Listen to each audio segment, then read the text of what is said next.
और लगाओ फैक्ट्री और उद्योग स्थापित करो। देखो कितना करोड़ों रुपया जो है एक विधायक जी का क्या था,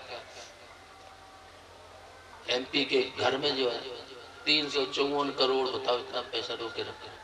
कैसे कैसे लोग ये संपत्ति को रोकना, ऐसे समझो उसका जो है प्राण जो है ले लिया।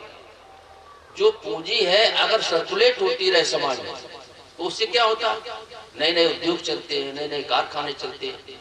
ये लक्ष्मी है, ये तो सब हमेशा चलती रहती है, उसको तुमने रोक लिया, उसका जो है आपने दहन कर दिया। तो पैसा देखिए, भोग और संग्रह ये आज के समाज की बीमारी है। पशुओं में केवल भोग, वो तो जो उन्होंने किया उसका सजा काट रहे बस। और हमारे अंदर भोग भी है और संग्रह भी है। सामान इकट्ठा करो, मकान, एक बच्चा 4 मकान, इतना संपद, सब सामान। और आजकल तो आप समाज में देखो, हमारे पुरखों को देखो, 2 कुर्ता 2 पाजामा बस हो गया। कितना कोट पैंट, तो माई बहनों में कितना साड़ी, इतना मैं देखता हूँ शादी में इतनी साड़ियां जो कभी पहनने का नंबर भी नहीं, उतना रखा। आज हम दुखी क्यों हो कि इच्छाओं की पूर्ति के लिए हम भाग रहे हैं, और इसकी पूर्ति तो कभी किसी कोई नहीं। रावण जैसा देखिए पराक्रमी राजा मर गया, कई इच्छाओं की पूर्ति होती है। राम की क्या, राम के पिताजी की पूर्ति नहीं हुई। राम दशरथ जी मर गए, उनकी इच्छा थी कि राम यहीं पर मेरा वचन त्याग करके रहेंगे, तो किसी की इच्छाओं की पूर्ति नहीं। एक शुभेच्छा आपकी इच्छा है प्रभु की, इसको जागृत करो, और तब तक जीव सुखी नहीं होगा जब तक जो है प्रभु के सुमरन में नहीं लगेगा संतुष्टि। संत कहता है कि और कुछ नहीं चाहिए, और मेरे पड़ोसी को दे दो, किसी और भाई को दे दो। देखो कैसे कैसे तुम्हारे देश में संत हुए। मीराबाई के गुरु देखिए, भगवान खुद आए कि पारसमणि दिया कि लो, तुम्हारी दशा जो है बहुत गरीब हो, तुम सब कुछ अच्छा हो जाए। उन्होंने कहा झोपड़ी में संत रविदास जी कि पारसमणि जो उन्होंने कि पत्थर में इसको स्पर्श करा दोगे सोना हो जाएगा। वो अपने काम में लगे थे कि ठीक है आपकी पारसमणि है तो उसको छप्पर में सी में जैसी कुटिया बनी हुई इसको खोरस। समय 7 दिन का दिया, 7 दिन बाद आए प्रभु जो है भेष बदल करके देखा उन्हें विदेश, हालत तो वैसी है। क्या बात भाई, तुमने उसको उपयोग में नहीं लाए जो मैं दे गया था। नहीं, मेरे को कोई मतलब नहीं, मैं जहां पर हूं संतुष्ट, संतोष। जीवन में संतोष नहीं तो कभी भी तुम सुखी नहीं। संतोष परम लाभ, सत्संग परम धर्म, विचारम परम ज्ञानम। तुम्हारे अंदर सत्य विचार है, सेवा का भाव हो, एक त्याग का अंदर एक भाव हो, सब कुछ काम करता है। विचार से ज्ञान पैदा होता है। देखो संसार में हम आए, ये सफर है। रेलगाड़ी में बैठे हो बहुत सुपर फास्ट, और इसमें तुम बाहर का देख रहे हो कि जेबी मिल जाए, जेबी मिल जाए, जेबी। ये सब रास्ते का संयोग है जो तुम्हारा एक परिवार बना रखा है। कर्म के वशीभूत ये तुम आकर के बन गए हो। ये परिवार जो है, आपको बच्चे से, आपका बच्चा उसको कुछ लेना है, बहू को कुछ लेना है, किसी को तुम्हें देना है। ये बाजार है, लेन देन का स्थान है, जिसका जिस पर बकाया होता है तो हिसाब किताब करने आता है। ये मेला है, यहाँ पर है कोई किसी का नहीं बता रहा हूँ, खूब कहते रहते। ये जीव जो है केवल परमात्मा का है, उन्हीं का हो सकता है। संसार के तुम कभी हो नहीं सकते। संसार का प्राप्ति करके भी तुम वो अप्राप्त ही रहेगा। परमात्मा नित्य है और कोई तुम्हारे को प्राप्त भी है, लेकिन हमारे को अनुभव नहीं है। सब जगह परमात्मा, हमारे अंदर भी परमात्मा। तो उस अपने आत्म स्वरूप का बोध प्राप्त करो, सुखी हो जाओगे सदा सदा के लिए। और इस काल और माया के जाल से निकलना है तो आपको इस समय का विशेष सत्संग करना। सब कुछ देखिए, कहीं तुम्हारा स्वार्थ नहीं हुआ, हमारा देखिए संसार तो स्वार्थ का बना हुआ, कोई किसी से कुछ हित करता है। आप देखें किसी का शरीर त्याग हो जाता है तो आप देखें कौन कितना रो रहा है, उसका उतना ही हित था। देखिए वैसे लोग रोजाना मरते, हमारे कोई चिंता नहीं। किसके लिए रोते? जहां तुम्हारा अपनापन होता, अपनत्व होता है, जहां ममता होती है। देखिए सारे संसार से तुम मुक्त हो, इतना विश्व ब्रह्मांड है, सबसे तुम मुक्त बैठे हो, कहीं तुम्हारा कोई बंधन नहीं है। छोटा सा बंधन, 2-4 लोग होंगे, थोड़ा मकान, एक थोड़ा खेत, इसको प्रभु को समर्पित कर दो, अपने गुरु को, और जो कुछ भी है लाभ हान सुख दुख, देखिए यही तो देखिए भगवान कृष्ण ने कहा सुख दुखे समय कृत्वा लाभ अलाभु जया जय। सुख दुख लाभ हान जय पराजय, तेरा कुछ भी करने का उद्देश्य है, लक्ष्य परमात्मा होना चाहिए। तो युद्ध जैसी परिस्थिति देखिए कितने लोगों का संघार हुआ, वो कहते तेरे कोई पाप नहीं लगे, क्योंकि लक्ष्य था परमात्मा की प्राप्ति। तुम्हारा सब कुछ जो कुछ स्वीकार व्यवहार हो रहा है उसमें आपका लक्ष्य, हमारा मकसद क्या है? प्रभु की प्राप्ति। मकसद है जिंदगी न कोई हुई गमा करके, होश को होशियार कर, अक्ल को होश से जगह, होश को होशियार कर। तो हमारे को आज ये जीवन मिला हुआ है, कभी अपने को दीनहीन मत समझो। परमात्मा ने कितना देखिए स्वर्णिम अवसर दिया हुआ। कभी ये मत सोचो कि मेरे ये जात है, ये मैं गरीब हूँ, कोई आपको दुर्लभ शरीर मिला हुआ, ये पारस मण मिली हुई है। तो भजन में हमारा मन लगे, और इसी के लिए सत्संग होता है। सत्संग देखिए क्या है, सत्य की पहचान होता है। अभी भजन सुना था, सत्य की पहचान कराने के लिए संत महापुरुष आते हैं। और सत्य क्या है? सत्य तुम्हारे अंदर छुपा हुआ, वो एक नूर है, एक प्रकाश है, ईश्वर का अंश, वो सत्स्वरूप है। आप देखे ना, आप बचपन में थे 2-4 वर्ष की, आपको याद होगी ना, तब आपका सुख क्या था? एक खेलना कूदना, खाना पीना, लड़ना झगड़ना, ये सुख था तुम्हारा। फिर और बड़े हो गए, चलो पढ़ाई लिखाई, कापी कलम, पहले तुम लोग वो लकड़ी की पट्टी और जन क्या क्या ऐसे पढ़ते, तब तो बहुत महंगी पढ़ाई में लिखाई में देखिए। फिर कमाई में मन लग गया कि कमा लें तो सुखी हो जाए, और यहाँ घर बार छोड़ करके, परिवार छोड़ करके लोग इस देश को छोड़ करके विदेश तक चले जाते हैं। किसके लिए? परमात्मा। लेकिन प्रभु की प्राप्ति के लिए तुम घर की देहरी नहीं लांग पाते, घर से आसक्ति तुम्हारी नहीं मिटती है। देखो संसार में बुरा कुछ भी नहीं है, बुरा है आपका अटैचमेंट, आपकी आसक्ति। आसक्ति फिर जा नहीं सकती बिना गुरु की कृपा के।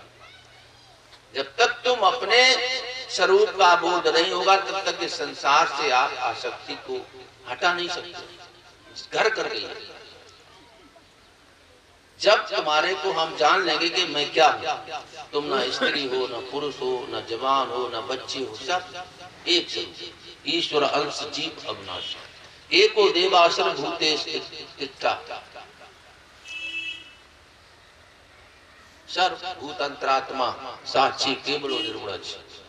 तो एक ही देव जो है सभी घटों में विराजमान है। उस अपने अंतरिम जो है परमात्मा की प्राप्ति के लिए और प्रयत्न भी क्या करना। देखिए गुरु महाराज जी ने सहज योग दिया हुआ, सहज श्वास तीरथ बहे सहजो जो कोई नहाए, पाप पुण्य दोनों छुटे हर पल। बड़ी बड़ी चिंताएं, कितने दुख है। देखिए संसार में देखो, गरीब ही दुखी नहीं है, जिसके पास सब कुछ है वो और ज्यादा दुखी है।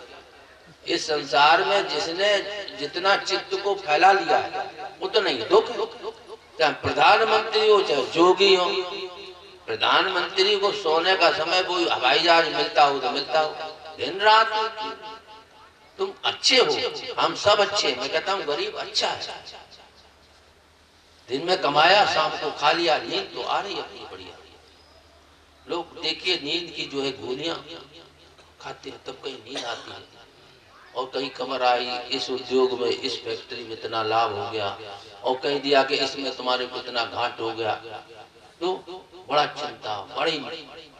तो अपने दिल को जो है एक ऐसा जो है धन प्राप्त करो, राम नाम धन जो है जो दिया हुआ परमात्मा ने, उस पूंजी को जो है उसमें वृद्धि करो। ये एक आपकी श्वास सूची आप कितना कीमती है। आपके पास सब कुछ है, मकान दुकान जितने भी साधन संपन्नता, गुण धाम ऐश्वर्य सब कुछ है, एक श्वास को निकाल दो आप, बताओ फिर क्या रहेगा, सब खत्म। इसलिए श्वास की कितनी कीमत है इसको समझो। वो स्वामी जी ने बताया हुआ ना, मोल चतुर्दश भुवन को एक श्वास को, ऐसे धन रघुनाथ को तुलसी व्रता न। 3 लोग 14 भुवन की सबकी कीमत लगा दी जाए, कितना होता होगा, सब कंप्यूटर फेल हो जाएंगे। एक गांव की कीमत, पेड़ पौधे जमीन कैसे आकर, 3 लोग जितना भी भुवन है सबकी कीमत, एक श्वास तेरी कितनी कीमत है भाई, एक श्वास हटा दो बस खत्म खेल। तो सब इस शरीर को कोई नाम भी नहीं लेता, कहता मिट्टी कब जाएगी, ये भी नहीं कहता उनकी मिट्टी कब जाएगी, मिट्टी कब जाएगी। बस चले गए 4 लोग कंधे पर उठाकर, राम नाम सत्य है, और उस राम नाम को सत्य को जाना नहीं तुमने, और मर करके चल दिए उस मुर्दे को सुना रहे कि राम नाम सत्य है। वो नाम तुम्हारे अंदर है, राम नाम अंतर बसे बिरला जाने, हृदय से सुमरन करे कर्म समझ। राम का नाम ये नहीं है कि हम कोई कह रहे ऊपर से मंत्र जो राम राम करे, राम रामेत रामेत राम रामे मनोरमे, जिभ्या पे जो आवही राम नाम नहीं हो, जो तुम्हारे जीव से जप रहे हो ये राम का नाम नहीं है। परम प्रकाशक सबन को ताहे प्रकाशित, राम नाम तुम्हारे अंदर में विराजमान है, उसको प्रकट करो। संतों ने भेद बताया हुआ है, अंतर में नाम की धुन, इस दिल को तुम सुनाना। नाभि कमल में घुसकर पा नाम का ठिकाना। अब तुम भजन सुमरन करते हो, नाभि पे कितना रुकते हो, क्या करते हो। श्वासा जो जितनी गहरी हमारी होगी, और इसका रेचन भी और इसकी आवृत्ति बहुत ज्यादा होगा। मन रुकेगा, मन के पिताजी रुकेंगे, और अपने को ठहराओ उस स्थान पर, समझोगी कि तुम हो क्या। अगर तुम्हारी सब इच्छाएं ना शांत हो जाए, नहीं तो दौड़ते रहोगे, भागते रहोगे।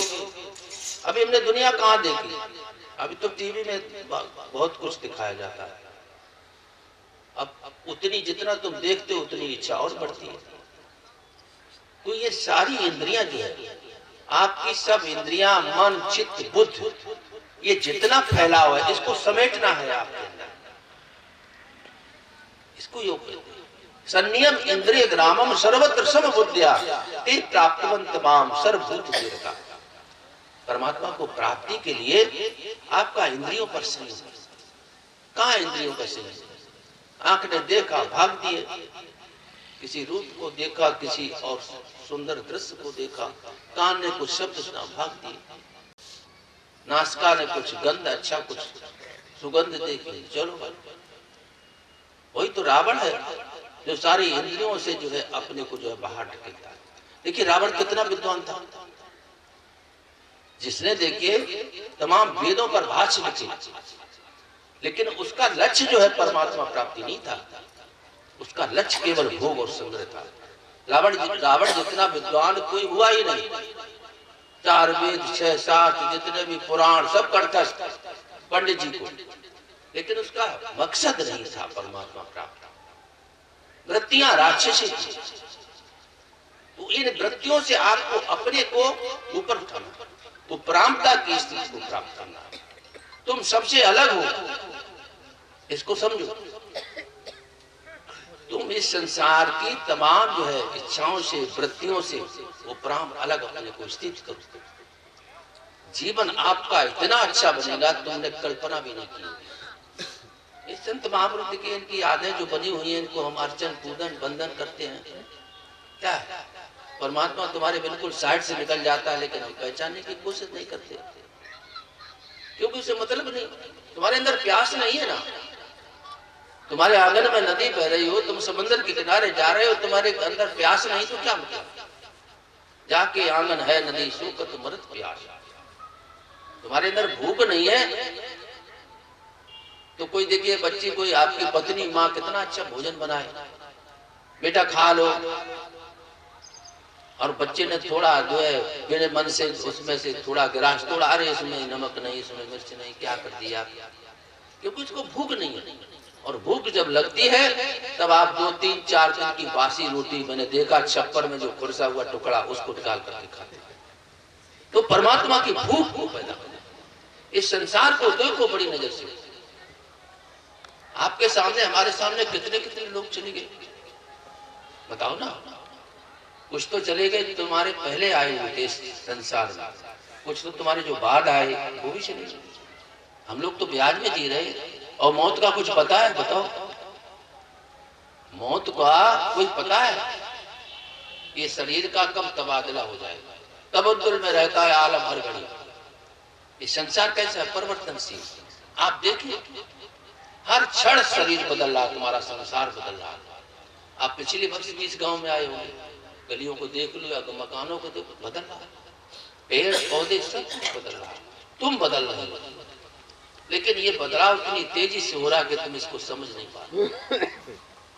लेकिन जो इस बदलाव को देख रहा है वो नहीं बदल रहा है। आप समझ रहे हो?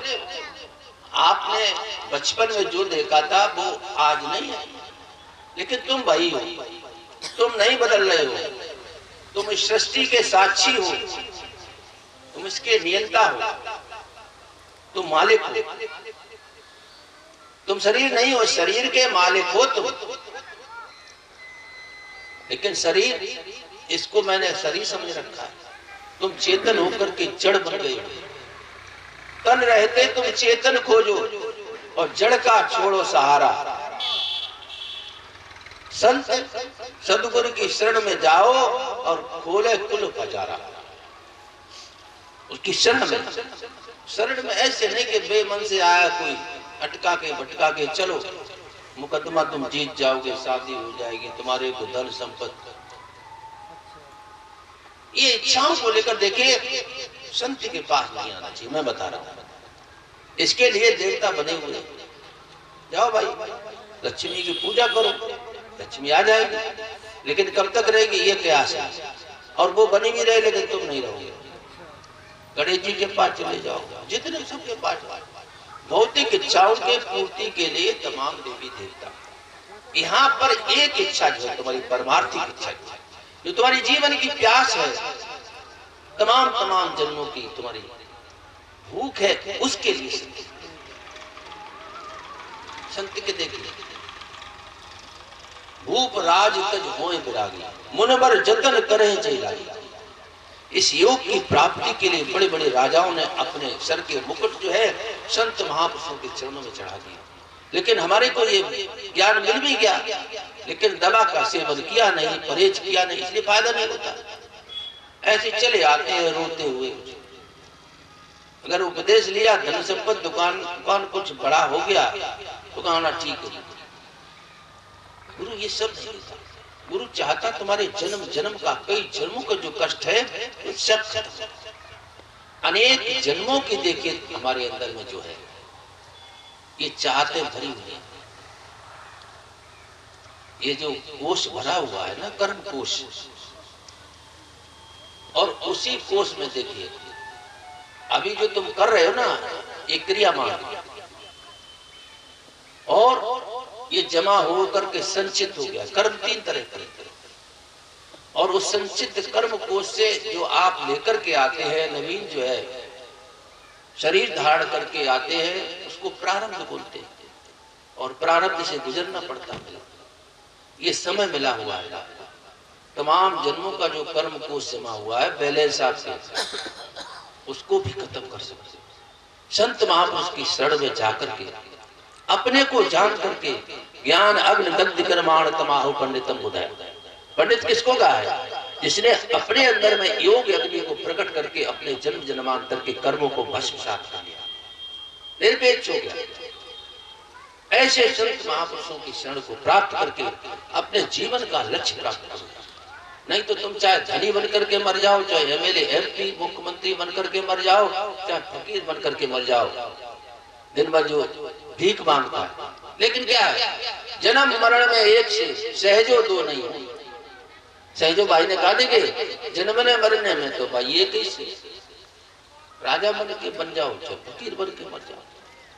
तो ये संसार का शुभ और कल्याण कब होगा, जब हम अपने इसके यथेष्ट को शुभ को प्राप्त करें, अपने जीवन का लक्ष्य निर्धारित करो। परमात्मा सच्चा सुख, देखिए सुख चाहते हो ना, सच्चा सुख चाहते हो। और जितने भी सुख है ये संसार की कच्चे सुख है।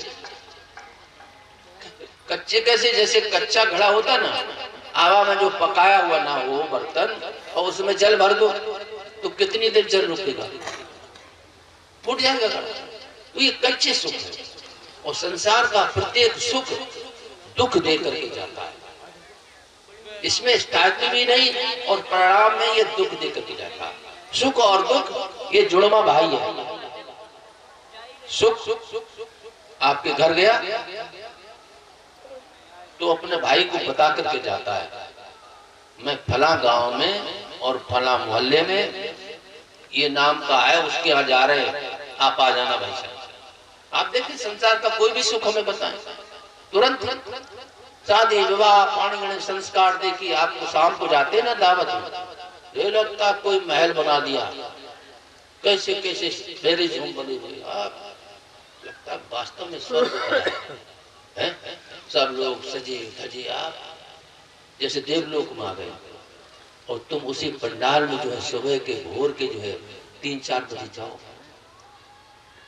तमाम लोगों के मुंह से तो बदबू आ रही होगी, शराब के नशे में उल्टे सीधे बड़े, वस्तुओं का भी कुछ ख्याल नहीं, कुर्सी मेजें उल्टी सीधी, खाना। ये संसार की गति है और इसमें तुम सुख चाहते हो। हमारे महाराज जी क्या कहते हैं, इल्ला संसार ये भुर्जी का आवा है। आवा जानते हैं, जिसमें चबीना में नाम है। अभी जो फसल आई है, बाजरा को चारा मका, उन्हें थोड़े लो चलो भुजाला, ये संसार जो है भुर्जी का आवा है और इसमें तुम ठंडक ढूंढ रहे हो, मिलेगी नहीं मिलेगी।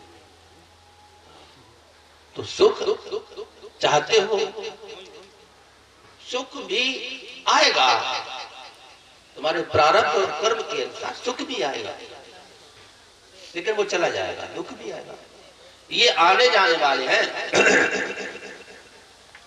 गीता कहती मात्रा स्पर्शास्तु कौन्तेय शीतोष्ण सुख दुखता।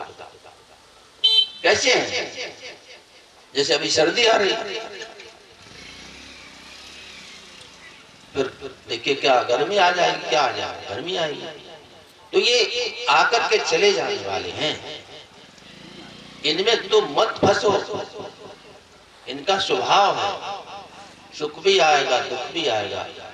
और सुख अगर आ ही जाता, तुम सुख में अगर मिल जाते पानी और दूध की तरह, तो फिर दुख क्यों आता। अपने को समझो, ये बात कह रही है कि सुख दुख तुम्हारे से अलग है, मान अपमान ये भी अलग है।